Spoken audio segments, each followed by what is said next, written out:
ఉత్పత్తి చేసేది వాళ్లే, సరుకు వాళ్లదే, షాపులు కూడా వాళ్లవే, ఇండెంట్ పెట్టేది వాళ్లే, ఆ సరుకు పంపించేది వాళ్లే. ఇది జగన్ రెడ్డి హయాంలో జరిగిన మద్యం స్కామ్ తీరు. తవ్వే కొద్దీ బయటపడుతున్న కిక్కు లెక్కలు. ఢిల్లీ లిక్కర్ స్కామ్ ఒక క్వార్టర్ బాటిల్ లాంటిదైతే, ఏపీలో వైసీపీ పెద్దలు చేసిన మద్యం కుంభకోణం ఒక లిక్కర్ మాలంత పెద్దది. జగన్ రెడ్డి ప్రభుత్వం నాటి మద్యం కుంభకోణంలో ఖజానాకు అక్షరాల 18,000 కోట్ల రూపాయలు నష్టం జరిగినట్లు దర్యాప్తులో తేలినట్లు తెలుస్తా ఉంది.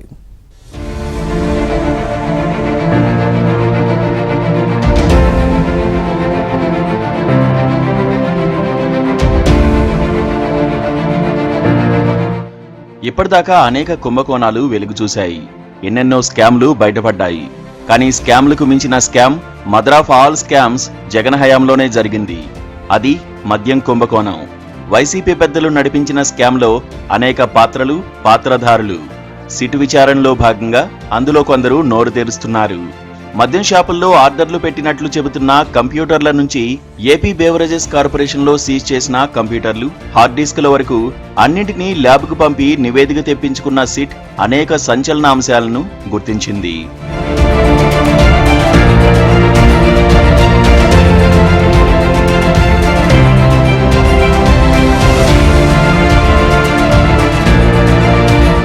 మరీ ముఖ్యంగా ఈ స్కామ్లో కీలకమైన స్క్రిప్ట్ కూడా దొరికిపోయింది. మద్యం కుంభకోణంలో వైసీపీ పెద్దలు ఏపీ బేవరేజెస్ కార్పొరేషన్లో కీలక స్థానంలో ఉన్న అధికారులతో మొదలుకొని డేటా ఎంట్రీ ఆపరేటర్ వరకు తమ తమ పాత్రలు పోషించారు. వీరిలో 5గురు విజయవాడ కోర్టులో న్యాయమూర్తి ముందు ఇచ్చిన వాంగ్మూలాలు కీలకంగా మారాయి. వారే ఏపీ బేవరేజెస్ మాజీ ఎండీ వాసుదేవరెడ్డి, మద్యం కుంభకోణంలో కీలకంగా వ్యవహరించిన deputy commissioner Satyaprasad, SNJ sugars and products private limited ఉద్యోగి, రైల్వే నుంచి వైసీపీ హయాంలో వచ్చి ఎన్నికల తర్వాత తిరిగి వెళ్లిన రమేష్ కుమార్ రెడ్డి, బేవరేజెస్ కార్పొరేషన్ కార్యాలయంలో డేటా ఎంట్రీ ఆపరేటర్ అనూష. వీరిలో సత్యప్రసాద్ న్యాయమూర్తి ఎదుట సుమారు 3 గంటల పాటు సుదీర్ఘంగా వాంగ్మూలం ఇచ్చినట్లు తెలిసింది. స్కామ్ జరిగిన తీరును పోసగుచ్చినట్లు విచారించారని సమాచారం. మద్యం కుంభకోణంలో ప్రభుత్వ ఖజానాకు దాదాపు 18,000 కోట్ల నష్టం జరిగినట్టు దర్యాప్తులో తేలినట్టు తెలుస్తోంది.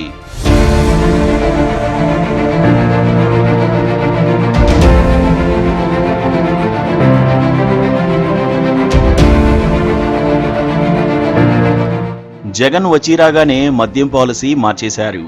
ప్రైవేట్ దుకాణాల స్థానంలో ప్రభుత్వ దుకాణాలు తెరిచారు. మొత్తం స్కామ్కు అదే మూలం.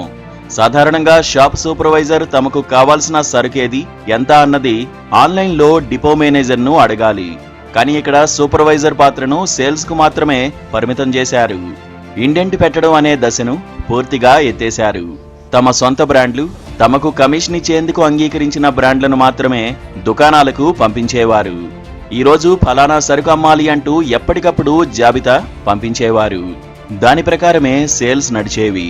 వినియోగదారులు ఇతర బ్రాండ్లు అడిగితే అవి లేవు, ఉన్నవి ఇవే అని తమ సరుకును మాత్రమే అంటగట్టేవారు. మా బ్రాండ్లు ఎందుకు అమ్మడం లేదు అని ప్రముఖ కంపెనీలు పై స్థాయిలో ప్రశ్నిస్తే మీ సరుకు ఎవరూ అడగడం లేదని చెప్పేవాళ్లు. ఇలా సొంత బ్రాండ్లను మాత్రమే ప్రభుత్వ మద్యం దుకాణాల్లో విక్రయించారు.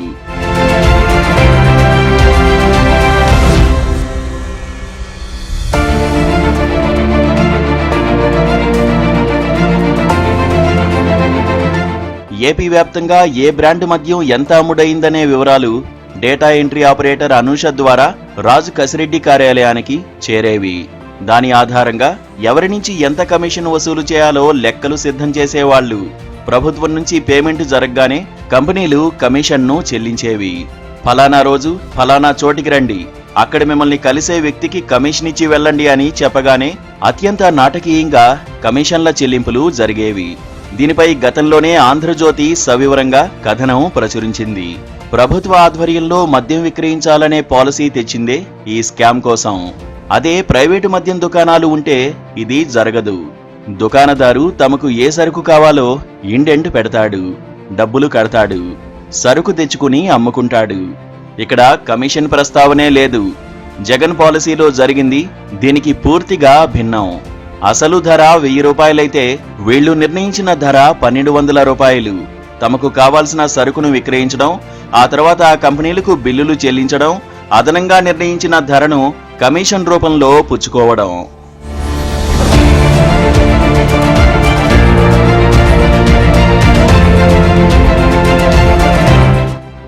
ఏపీ చరిత్రలో కనీ విని ఎరుగని రీతిలో సలహాదారులను నియమించుకున్న జగన్ ప్రభుత్వంలో ఐటీ సలహాదారుగా వైసీపీ పెద్దలకు అత్యంత సన్నిహితుడైన కసిరెడ్డి రాజశేఖర్ రెడ్డి అలియాస్ రాజు కసిరెడ్డిని పెట్టుకున్నారు. రాజు కసిరెడ్డి సలహాలతో రాష్ట్ర ఐటీ రంగం ఏ మేరకు అభివృద్ధి చెందిందో కానీ మద్యం కమిషన్ల వసూళ్లలో మాత్రం ఆయన పాత్ర కీలకం. మద్యం కుంభకోణంలో ఆయన పాత్ర ఉన్నట్లు సిఐడి నమోదు చేసిన కేసులోనే ప్రాథమిక ఆధారాలు సేకరించారు. అయితే దర్యాప్తులో జాప్యం కారణంగా రాష్ట్ర ప్రభుత్వం గత నెలలో ఐజీ ర్యాంకు అధికారి రాజశేఖర్ బాబు నేతృత్వంలో 7గురితో ప్రత్యేక దర్యాప్తు బృందాన్ని ఏర్పాటు చేసింది. ఈ బృందం ఆధారాలు సేకరిస్తున్న తరుణంలో వైసీపీ మాజీ ఎంపీ విజయసాయిరెడ్డి ఇటీవల విజయవాడలో సిఐడి విచారణకు వచ్చినప్పుడు మద్యం కుంభకోణం సూత్రధారి రాజు కసిరెడ్డి అని కొండబద్దలు కొట్టారు. ప్రస్తుతం అన్ని విషయాలు చెప్పలేనని, త్వరలో అన్నీ చెబుతానని అన్నారు. దీంతో మరోసారి రాజు కసిరెడ్డి పాత్ర చర్చనీయాంశంగా మారింది. సిట్ అధికారులకు ఓ స్పష్టత వచ్చింది. మద్యం డిస్టిలరీస్ నుంచి ఆర్గనైజర్లు వసూలు చేసిన మొత్తాన్ని రాజు కసిరెడ్డి ద్వారా పార్టీలో కీలక నేతలకు, అక్కడి నుంచి బిగ్ బాస్ కు చేరేదని చైన్ లింకులో కీలక ఆధారాలు లభించినట్లు సమాచారం.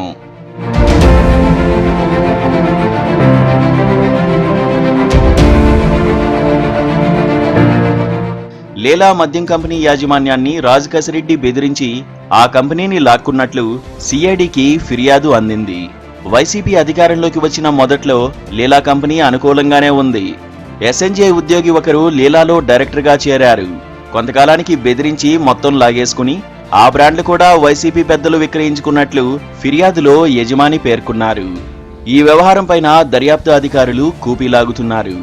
బెవరేజెస్ కార్పొరేషన్లో డేటా ఎంట్రీ ఆపరేటర్గా పనిచేసిన అనూష పేరు కొత్తగా వెలుగులోకి వచ్చింది. సిట్ దర్యాప్తులో వెలుగు చూసిన అంశాల ఆధారంగా ఆమెను విచారించిన అధికారులు ఇటీవల కోర్టులో వాంగ్మూలం రికార్డు చేయించారు.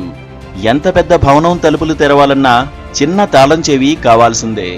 అలాంటికి ఈ డేటా ఎంట్రీ ఆపరేటర్ కీలకమైన ఈమెయిల్స్ ను ఆమె నిర్వహించేవారని, సేల్స్ సమాచారం రాజు కసిరెడ్డి కార్యాలయానికి ఆమె ద్వారానే చేరేదని వెల్లడైంది.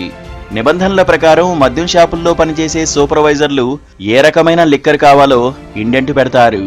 అయితే సూపర్వైజర్ల ద్వారా గాక నేరుగా మద్యం డిపోల మేనేజర్లతో ఇండెంట్ పెట్టించారు. ఏ రకమైన బ్రాండ్లకు ఇండెంట్లు పెట్టాలో బెవరేజెస్ కార్పొరేషన్లో పనిచేసిన రమేష్ కుమార్ రెడ్డి సూచనలు ఇచ్చేవారు. రోజువారీ మద్యం అమ్మకాల వివరాలను అనూష హైదరాబాద్లోని రాజు కసిరెడ్డి సొంత మనిషి సైఫ్కు చేరవేసేవారు. వాటి ఆధారంగా మద్యం కంపెనీల నుంచి కసిరెడ్డి కమిషన్లు వసూలు చేసేవారు.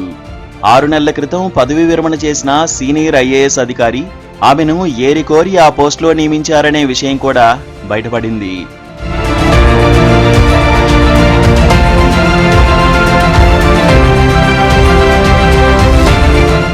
దశలవారీగా మద్య నిషేధం అమలు చేస్తామని 2019 ఎన్నికలకు ముందు హామీ ఇచ్చిన జగన్ అధికారంలోకి వచ్చాక మాట మార్చారు. ప్రభుత్వ దుకాణాలు పెట్టించి ఊరు పేరు లేని బ్రాండ్లను అధిక ధరలకు అమ్మించారు.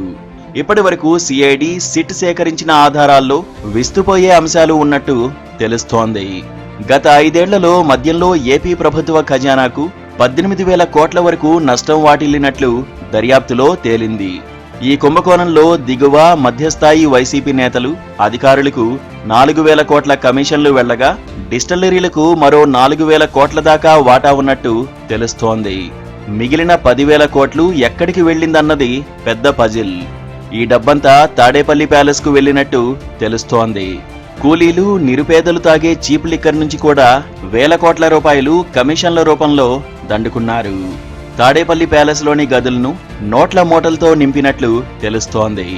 అందుకు ఒక పార్లమెంటు సభ్యుడితో పాటు మాజీ ఎంపీ కూడా క్రియాశీలంగా వ్యవహరించినట్లు ఆధారాలు బయటపడుతున్నాయి.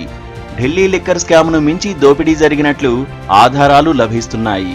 విచారణలో భాగంగా తర్వాతి అడుగు తాడేపల్లి ప్యాలెస్లో వేసేందుకు ప్రభుత్వం సిగ్నల్ ఇస్తే సంచలనాలు వెలుగు చూసే అవకాశముందని తెలుస్తోంది. ఢిల్లీ మద్యం స్కామ్లో మాజీ ముఖ్యమంత్రి అరవింద్ కేజ్రీవాల్ జైలుకు వెళ్లినట్లు, ఇక్కడ మాజీ సీఎం జైలు పాలయ్యే అవకాశాలు మెండుగా ఉన్నట్లు ప్రభుత్వ ఉన్నత స్థాయి వర్గాల్లో చర్చ జరుగుతోంది.